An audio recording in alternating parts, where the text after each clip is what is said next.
Donc on va faire l'exercice 8 sur la première fiche de géométrie différentielle. Donc je prends deux ensembles, donc un K-forme et une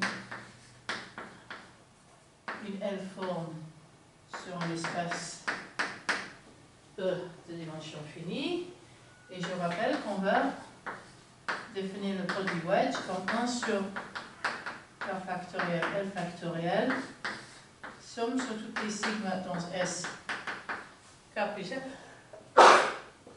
et signature de sigma multiplié par phi de V sigma 1 jusqu'à V sigma K, psi de V sigma K plus 1 jusqu'à V sigma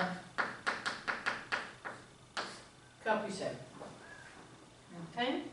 Et maintenant, je vais calculer le lien avec le produit wedge dans l'autre sens. Donc, ça s'est appliqué sur V1 jusqu'à V K plus L. Je vais appliquer sur V1 jusqu'à V K plus L. Et j'obtiens 1 sur K factoriel L factoriel, somme sur toutes les sigma dans S K plus L, epsilon sigma de psi de V sigma 1, V sigma L fois phi de V sigma L plus 1 jusqu'à V sigma K plus L. Donc là, ça, 1 sur K factoriel, L factoriel, somme sur toutes les sigma dans S, K plus 1, epsilon sigma, je vais dire que ça c'est sigma de V sigma fois tour de K plus 1 jusqu'à sigma V fois tour de K plus L multiplié par phi de V sigma contour de 1 jusqu'à V sigma contour de K, où taux est la permutation qui fait quoi? Taux, on K plus 1 l'envoie sur 1 et prend K plus 2 l'envoie sur 2 jusqu'à K plus L qui est envoyé sur L, et il prend 1 et l'envoie sur K plus L plus 1 et qui envoie K jusqu'à L plus K. Et maintenant, si je regarde cette quantité-là et je vais faire le transport, la sigma prime est égal à sigma composé avec tour, étoile est égal à 1 sur K factoriel L factoriel, somme sur sigma prime dans SK plus 1, parce que quand sigma parcourt tous les éléments de SK plus 1, sigma composé avec tour, même chose. Epsilon sigma prime multiplié par epsilon tour de signature de psi V sigma prime 1 jusqu'à V sigma prime K multiplié par, c'était tout en bas, je suis désolé.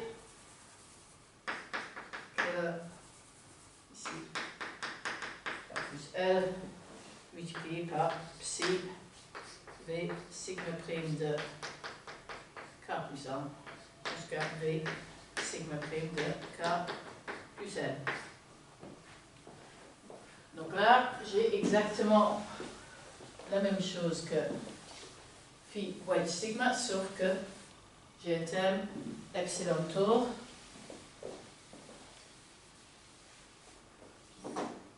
Là, c'est epsilon tour fois phi wedge sigma de B1 jusqu'à B K plus 1. Donc je déduis que si psi wedge phi est égal à epsilon tour phi wedge psi, où tour il fait quoi? Il prend 1 jusqu'à K et puis K plus 1 jusqu'à L plus K et il envoie sur K plus 1 L plus K 1 jusqu'à K et ça c'est tour. Et du coup, epsilon de tour c'est quoi? Bon, d'abord je vais prendre le K1 et je vais le bouger jusqu'à ici. Pour faire ça, je vais faire une première transposition avec K, puis une transposition avec K moins 1. Et à la fin, j'aurai fait K transposition pour ramener K plus 1 devant. Donc là, j'aurai une terme moins 1 puissance K. Après, je vais refaire la même chose avec K plus 2. K plus 1 sera déjà passé ici. K plus 1 va des fois passer de l'autre côté du K, puis de l'autre côté de K plus 1, et ensuite K fois. Ça va donner moins 1 puissance K une deuxième fois. Et je vais devoir opérer cette opération L fois pour faire passer les L éléments K plus 1, K plus 2 jusqu'à K plus L de l'autre côté des éléments 1 fois K. Donc j'ai moins 1 puissance K L fois. Donc ça me donne moins 1 puissance KL. Ok? Donc de base, je trouve que quand j'inverse de deux produits wedge, j'ai une moins 1 puissance KL qui s'ajoute. Ok, ensuite,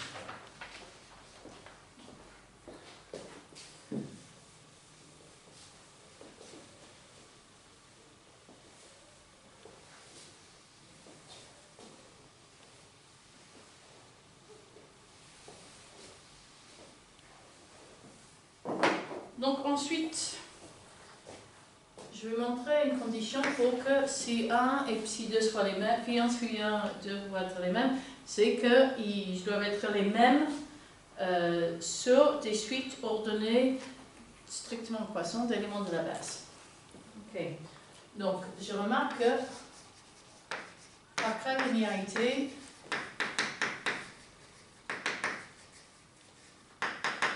si j'ai que Phi1, donc E, J1 jusqu'à E, Jk est égal à Phi2, E, J1 jusqu'à E, Jk, pour toute G1 jusqu'à Jk continue dans 1 jusqu'à N.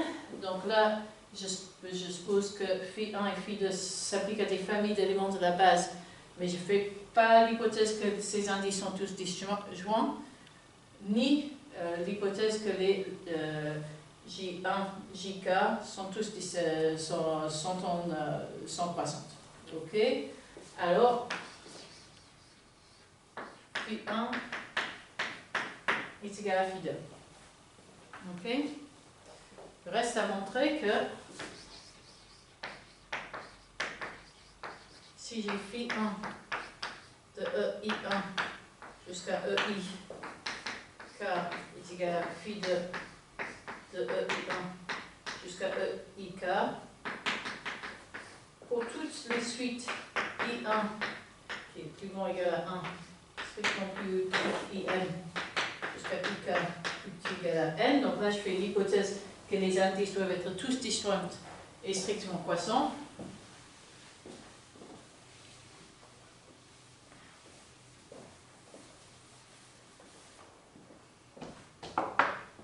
Implique que Phi1 E J1 E Jk est égal à Phi2 de E J1 jusqu'à E Jk, et ce que des indices J1 Jk qui maintenant j'autorise à avoir des doublants et ne pas être nécessairement en ordre strictement croissant.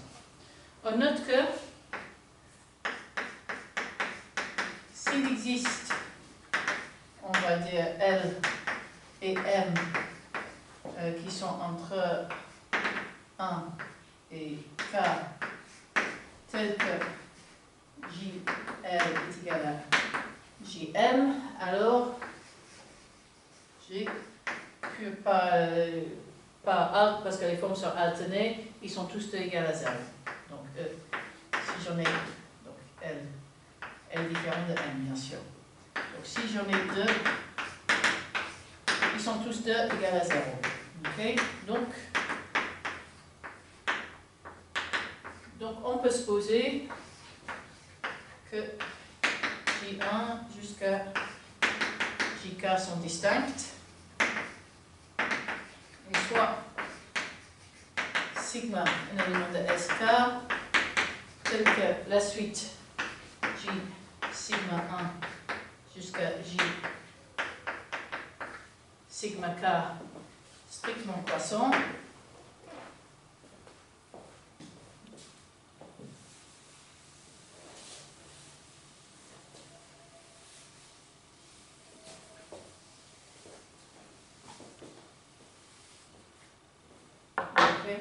Alors, je vais avoir que phi de E J1 jusqu'à E J K est égal à epsilon de sigma phi 1 pardon, E J psi 1 jusqu'à E J psi K. Là, je me suis ramené au cas d'indices qui sont distincts et strictement croissants. Donc là, je peux appliquer que c'est la même chose. E J sigma 1 jusqu'à E J sigma K, ce qui est égal à phi 2 de E J1 jusqu'à E Jk. Donc, j'ai commencé par l'hypothèse que j'avais l'égalité entre ces deux quantités dès lors que les indices étaient tous disjoints et strictement croissants, et strictement croissants. Et là, j'ai démontré que j'ai égalité pour n'importe quelle famille d'éléments de la base. Donc, j'ai bien que phi 1 est égal à phi 2. Ok.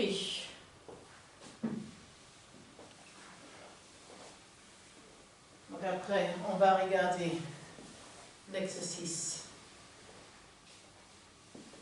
numéro 4. Ok, donc pour le numéro 4,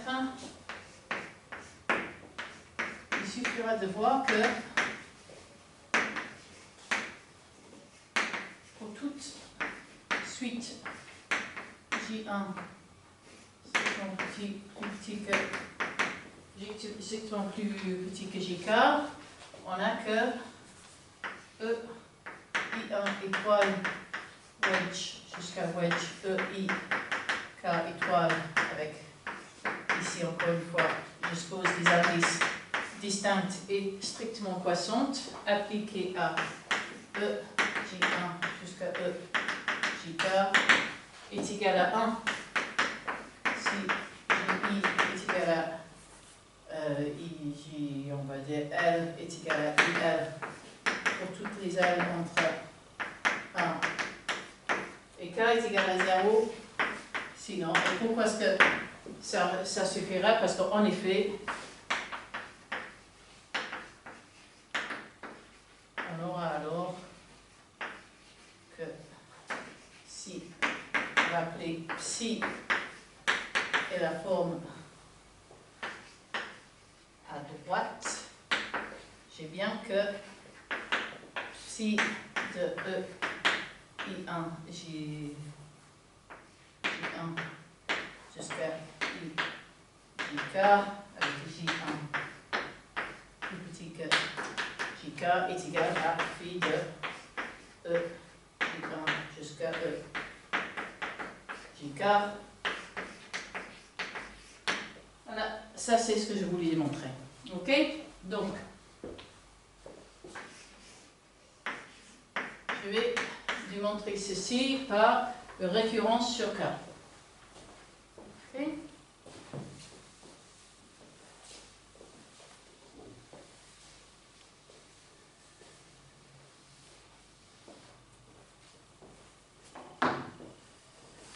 Ok? Ok, donc on suppose pk moins 1 vrai.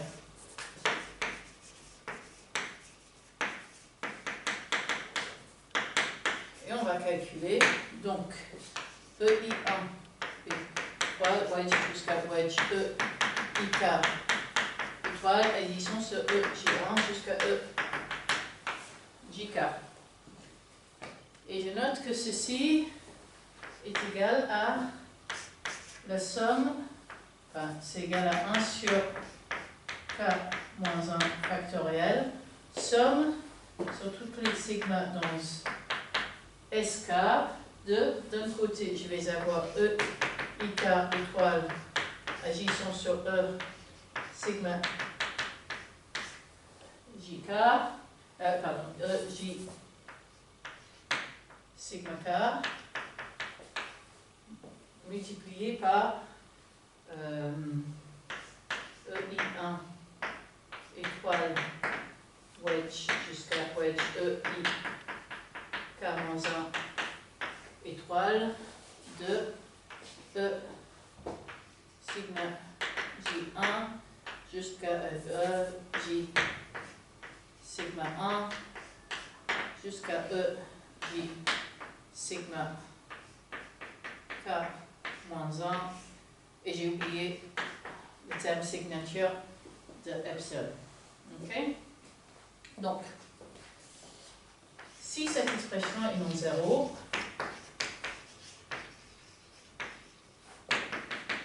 alors il existe une sigma telle que J sigma K est égal à IK et l'ensemble est J, l'ensemble des J sigma 1 jusqu'à I sigma K moins 1, c'est l'ensemble des I1 jusqu'à I K moins 1. Ok? Alors, comme les deux ensembles sont croissantes,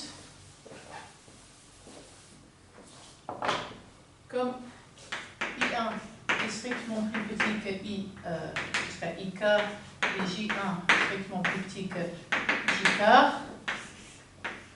si un tel sigma existe, je dois avoir que sigma envoie le plus grand élément de cet ensemble sur le plus grand élément de celui-là, ça ne peut être que JK. J sigma envoie K sur K et on a que IK est égal à JK et l'ensemble I1 jusqu'à I K moins 1 est égal à l'ensemble J1 jusqu'à J K moins 1. Ok? Donc, j'ai bien que, donc le bilan de tout ça, c'est que si cette quantité-là, wedge E étoile IK E J1 jusqu'à E JK est différent de 0, alors ce sont deux fois les mêmes ensembles, et comme ils étaient ordonnés de façon strictement croissante, j'ai que GL est égal à IL pour toute L entre 1 et K. Donc il me reste à calculer cette quantité dans le cas où les indices coïncident. Ok. Et en plus, qu'est-ce que j'ai? J'ai que cette quantité, donc j'ai I1, un wedge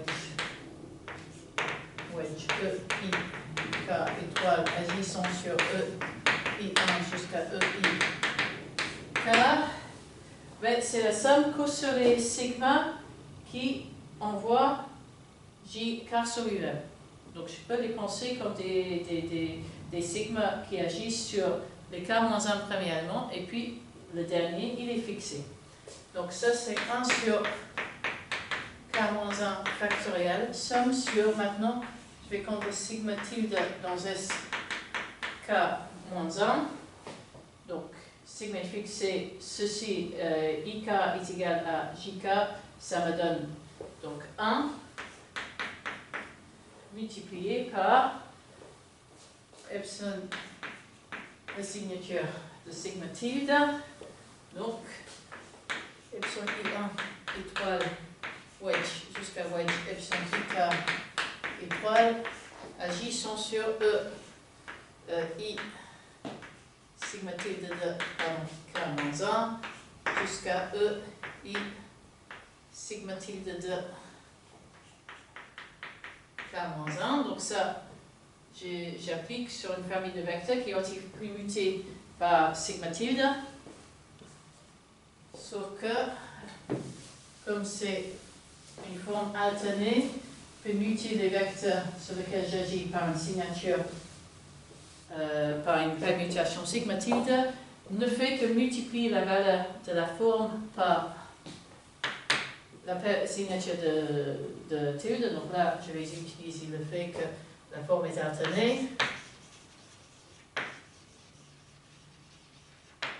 Pour dire qu'ici est somme sur k-1 factoriel, somme sur sigma tilde, donc S k-1, epsilon, la signature de sigma tilde fois la signature de sigma tilde, ce qui donne 1, et c'était ce qu'on voulait.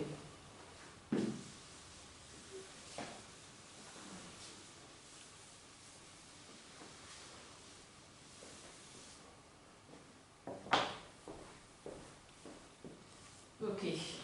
Ensuite, donc,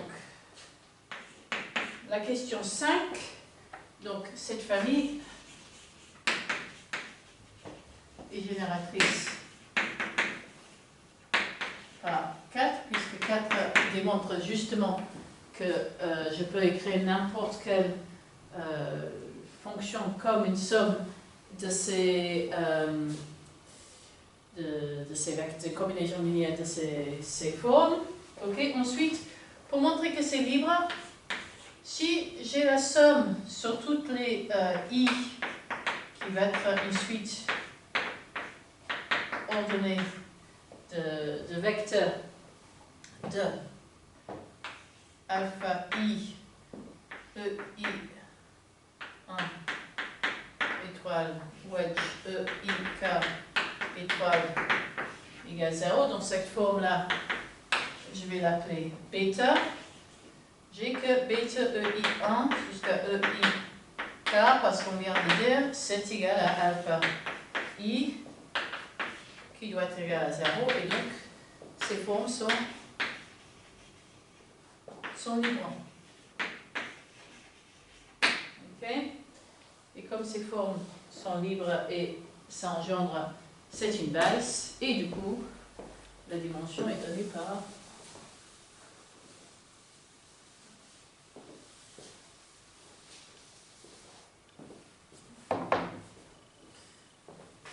la dimension de cet espace.